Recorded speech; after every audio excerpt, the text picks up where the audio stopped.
a special group hiding in plain sight. Hey, I am Chuck the Bureaucrat, and there is a unique subset of military personnel that I have come to absolutely love, despite the fact that they generally don't like people like me. I call them the League of Disgruntled Specialists, and what I love about them is that they have insights into the workings of military organizations that just about nobody else seems to have.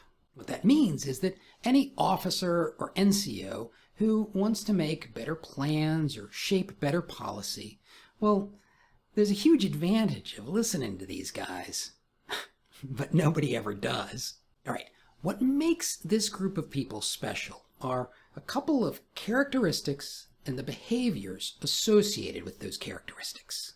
Number one, they are E4s, Army Specialists. Number two, they are in their re-enlistment window and they are not gonna re-up. And number three, they are not going to become NCOs, either because they don't want to be a corporal or a sergeant, or because the Army doesn't want them to be a corporal or a sergeant.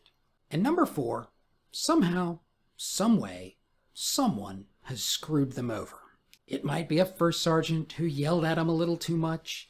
It might be a company commander who initiated a disciplinary action. It might even just be somebody in their squad who cheated them somehow. But the bottom line is, you don't get to be in the League of Disgruntled Specialists without being disgruntled about something. Now, do not confuse the League of Disgruntled Specialists with the so-called E4 Mafia. There's a lot of overlap, but there's also some important differences. Number one, the E4 Mafia includes folks who have a shot at making NCO and in fact have dreams of becoming NCOs.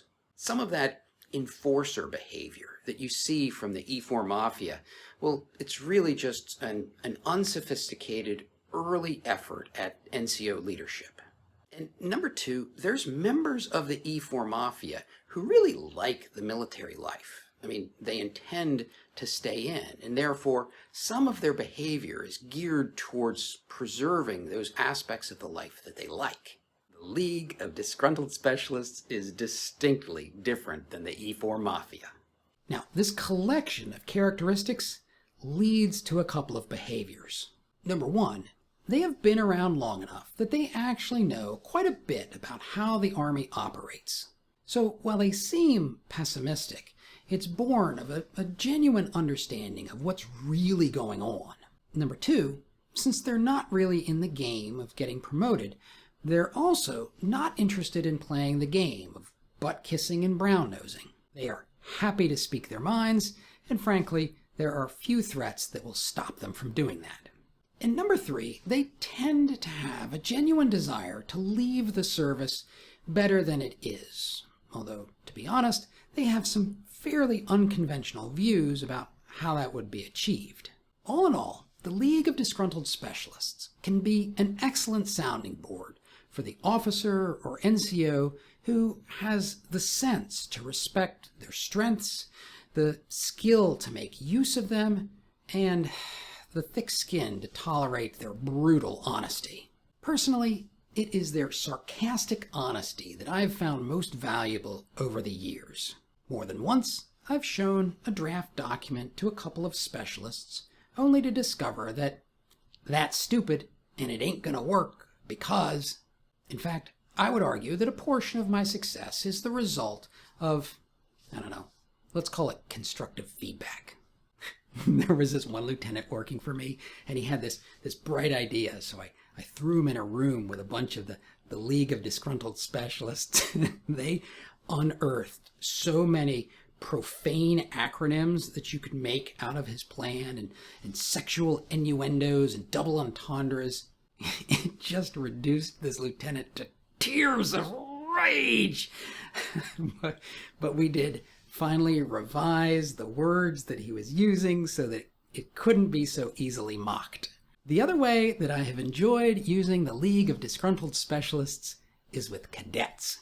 Every summer, thousands of ROTC and West Point cadets spend a couple of weeks with regular Army units to get a taste of the real Army. And that's because up to this point, most cadets have essentially been sequestered in a place where they were only exposed to senior NCOs and officers who were mentoring them. A couple of hours in the motor pool with the soldiers who represent the other half of the Army, that'll open your eyes.